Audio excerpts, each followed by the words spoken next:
첫 번째 이슈부터 한번 살펴보도록 하겠습니다. 뉴 노멀 어렵습니다. 이게 제가 그 찾아봤더니 네. 뭐 세계 경제의 특징을 통칭하는 말이라고 해서 뭐 저성장, 저금리, 저물가 등 뭐 새로운 시대에 도입을 했을 때 뭐 부르는 신조 같더라고요. 2008년도에 네. 만들어진 이야기라고 하는데 말씀 일단 공부 엄청 하셨습니다. 아니요, 그냥 인터넷 치니까 나오더라고요. 네.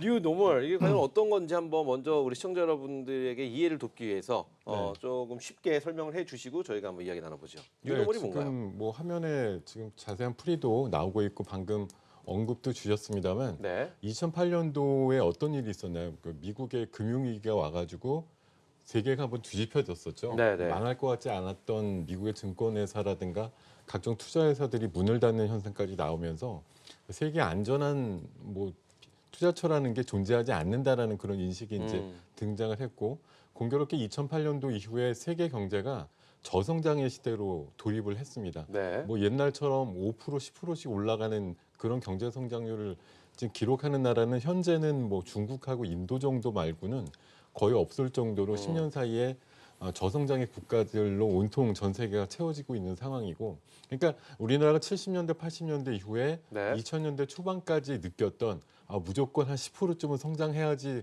당연하지라고 생각했던 거에서 2008년도, 2010년도 넘어오면서는 증권 시장도 마찬가지고 우리나라 경제 전반적으로 뭔가 좀 답답하게 크게 좀 가지 못하는 그런 현상들을 이제 일컬어 가지고 이런 그 새로운 현상들이 이제 앞으로 전 세계 표준이 될 거고 기준이 될 거다라는 그런 얘기에서 이제 신조어로 뉴노멀이라는 말이 이제 등장을 하고 있는 것이죠. 그래요. 근데 오늘 주제를 보니까 뉴 노멀의 함정입니다. 네. 그렇죠. 이 함정이란 말이 들어감으로써 조금 이게 과연 어떤 의미인지도 궁금해지고 장기적인 경제에 대한 전망 어떻게 보고 계신지도 궁금해지는데요. 네. 일단 이 함정이란 말이 들어간 이유가 뭔가요?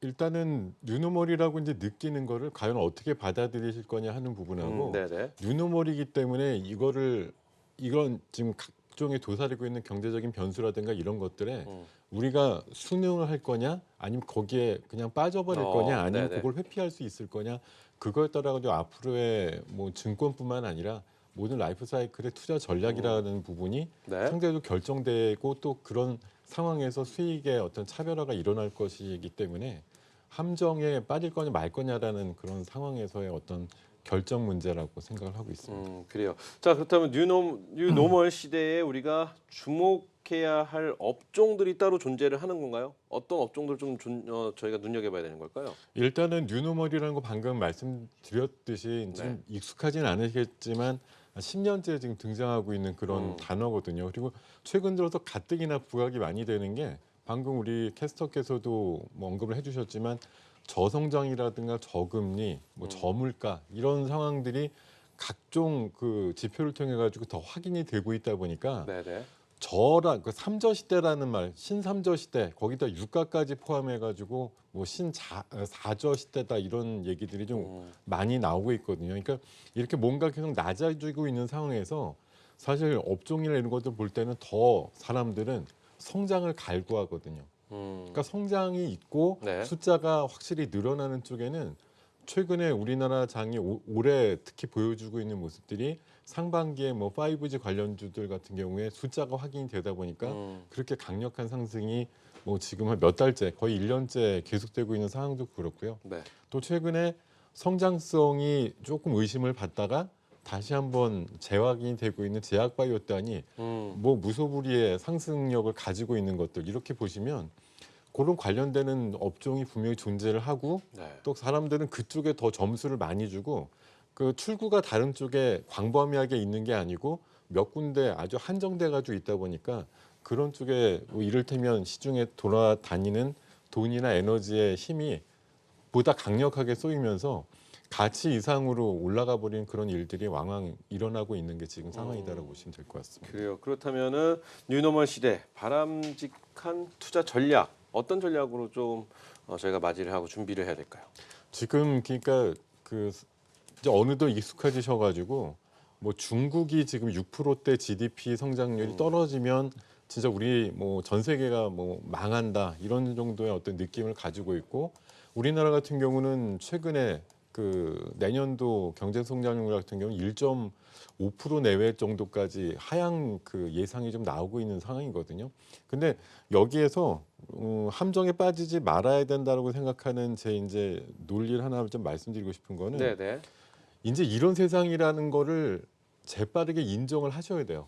그러니까 아주 굉장히 고성장이거나 이런 시대가 당분간 열리지 않을 거라는 거를 전제를 까시고 인정을 하셔야지 이 안에서 아이디어를 얻으실 수가 있거든요. 왜 우린 계속 안 될까만 생각하실 필요가 없이 지금 이런 그 배경과 기준을 깔고 나서 이거에 좀 임하시면 될 것 같은데 뭐 이런 상황들이 이제 만들어지고 있는 게 올해 같은 경우 특히나 네. 시대 정신으로 보면은 뭐 자국 우선주의라든가 음. 보호무역주의라든가 또 뭔가 협상을 한다고 앉았지만 어떤 결론도 내려지지 않는 그런 상황이거든요.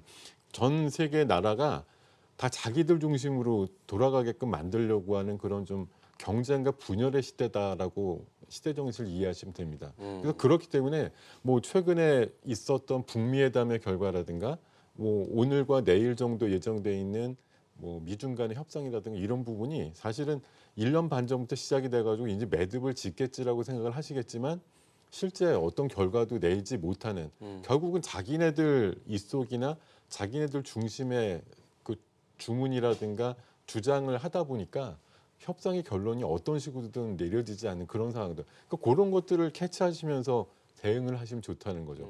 그러니까 뭔가 잘 안 될 거야를 기본적으로 까시는 게 네. 어떻게 보면은 지금 시장에 대응하시는데 굉장히 좀 현명하신 투자다 이렇게 생각을 하고 있습니다. 저 같은 경우는. 그래서 최근에 뭐 제가 소수 의견으로 가끔 드리지만 다들 뭐 괜찮을 거야, 뭐 빅딜이야, 스몰딜이야 이럴 때 노딜이 가능성 같은 것도 제기를 해가지고 굉장히 좀 안 좋은 것들에 대해서 대비할 수 있는 준비를 좀 해놓고 그러니까 약간 보수적으로 지금 시장을 바라보시는 게 여전히 맞고요.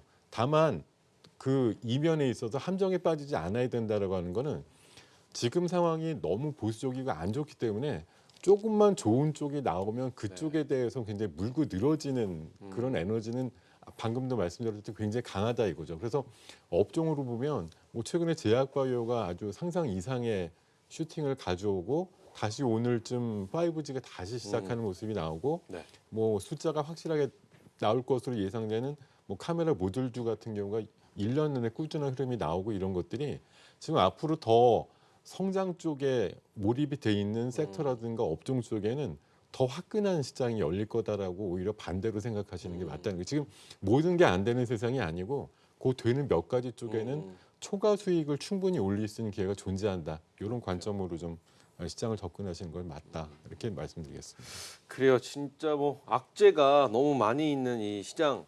지금 우리 시장들이 악재가 지금 넘쳐나고 있는데 그 중에 어떤 분위기가 그런 것 같습니다. 호재 한두 개가 나타나면 사람들이 그거에 대해서 확 몰리는 이런 현상들이 나타나고 있는 모습들을 보여지고 있는 것 같기도 한데. 그러니까 그게 네. 지금 말씀 중에 아니 죄송한데 괜찮습니다. 그러니까 그게 옳고 그름의 문제가 아니에요. 지금 시장은 사실은 뭐 쉽게 그냥 말씀드리면 돈이 어느 쪽으로 몰리느냐 가지고 지금 완전히 수급과 유동성의 시장이지 어떤 것들에 그냥 뭐 정의가 맞다 아니다 이런 네네. 거를 구분하는 시장이 아니 와중이고요. 뉴노멀의 기본적인 가치는 뭐 쉬운 단어로 굉장히 치환을 해가지고 말씀드리면 약간 변태스러움입니다. 예. 예전엔 굉장히 이상하게 보였던 게 네네. 지금은 이런 게 정상이야라고 주장이 되고 이런 게 먹혀 들어가는 그런 시장이기 때문에 옛날 조금 아주 평상적이거나 옛날의 기준에 맞춰서 네. 이상한데라고 했던 부분이 전혀 이상하게 느끼시지 않아야지만 적응이 되시고 이 안에서 투자 아이디어를 얻으실 수 있는 그런 시장이다. 이렇게 좀 알아주셨으면 좋겠어요. 그래요. 좋습니다. 이렇게 해서 첫 번째 주제 뉴 노멀 함정 장기 경제 전망에 대해서 이야기해봤는데요. 뭐 좀 더 하실 말씀 없으시면 다음 주에 경제 넘어갈까요? 전망상으로 보면 사실 굉장히 어둡죠. 내년도 경제 성장 더 좋아진다는 사람, 좋아진다는 단체 발표 하나도 없습니다. 네. 그러면은 뭐 완전히 그냥 끝난 거냐? 뭐 시장이 올라간다라는 걸 기대하면 안 되는 거냐? 그렇지 않다는 거죠. 안 되는 상황에서도 이걸 인정하고 들어가는 순간 네. 예전에는 뭐 삼성전자 하이닉스 같은 경우가 매출액이 뭐 20-30% 늘어나지 않으면 이건 성장도 아니야라고 생각했지만 저성장이라는 기조를 깔고서 가게 되면 여기서 조금만 좋아져도 굉장히 선전했구나라고 인식을 한다는 거죠. 삼성전자가 작년 3분기 실적이 17조 나올 때도 지금하고 가격대가 크게 다르지 않았습니다. 근데 최근에 2분기 실적이 6조였다가 지금 7조 7천억대로 1조 원 정도 늘어나니까 이걸 뭐 서프라이즈요 이렇게 해석을 하는 것처럼 그때그때 시대 상황에 맞는 해석이 따로 존재한다라는 거죠. 그래서 뭐 생각 같아서는 작년도보다 10조만큼 줄었으니까 삼성전자의 가격은 무조건 빠져야 된다라고 생각되시지만 오히려 지금 5만 원 쪽을 향해 가지고 그렇죠. 더 올라갈 수 있는 그런 준비를 차근차근 하고 있거든요. 네. 그런 과정을 보시면 이게 뭐 경제 상황이나 수치 자체가 낮아진다 그래서 주가가 항상 빠지는 건 아니고요. 그 상황에 맞춰봤을 때 또 살아남거나 오히려 좋은 평가를 받는 섹터나 기업들이 존재한다라는 걸 충분히 좀 알고 수취하시면 지금 시장이 그렇게 두렵지 않으실 수도 있다라는 말씀도 드리겠습니다.